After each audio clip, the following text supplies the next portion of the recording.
Près de 2 mois de préparation entre la salle de l'US Métro à Paris et celle du Nantes Boxing Arena.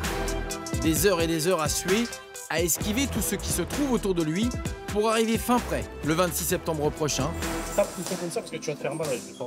Une habitude depuis 11 ans maintenant pour Amine Ayoub, qui doit encore gagner un autre combat, celui d'arriver au poids le jour J. Franchement, faire la préparation, on prend du plaisir. Faire nos combats à l'entraînement, on prend du plaisir. Mais la partie du weight cutting, c'est vraiment la pire et c'est la porte de l'enfer. Je suis parti à 87 kg. Ma catégorie, c'est 70 kg. Donc voilà, j'avais 17 kg de base à perdre. J'en ai perdu 8 et il m'en reste 9 qui vont se faire dans les derniers instants. Suivi par un diététicien, le Nantais arrive à éliminer les derniers kilos en trouvant un équilibre sodium-potassium. Vendredi, face à lui, se dressera Donovan Desmaé, un combattant belge de 33 ans, solide, mais à la portée d'Amine. Il est plutôt agressif un peu, il avance souvent, vu que c'est un gars assez costaud. Mais ça ne veut rien dire en MMA, d'être costaud, ça ne veut rien dire. Il faut avoir la mentale. Et puis... Mais on est prêt, Amine il est prêt, on est sûr qu'on va gagner.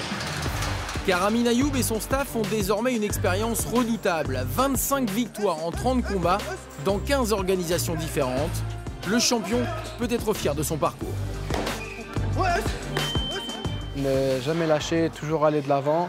J'ai fait des organisations qui étaient toutes petites jusqu'à arriver à des moyennes. Et aujourd'hui, comme je t'ai dit, j'ai la chance d'intégrer la deuxième plus grosse ligue mondiale. C'est énorme, c'est énorme. Et pour moi, la résilience, c'est vraiment le maître mot d'une carrière.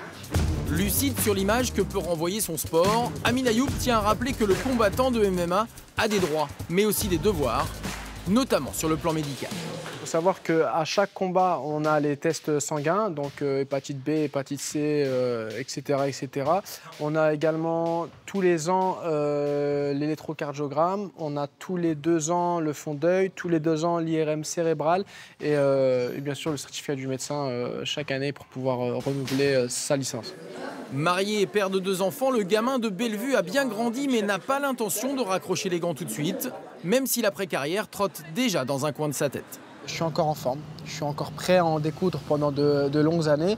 Je ne sais pas encore combien de temps mon corps va me permettre de le faire, mais j'espère avoir une fin de carrière aux alentours de 36-37 ans. Je vais pouvoir bénéficier d'une expérience de plus de 15 ans dans les sports de combat, donc forcément le coaching est un truc qui peut s'avérer être super intéressant, autant sur le plan sportif que financier.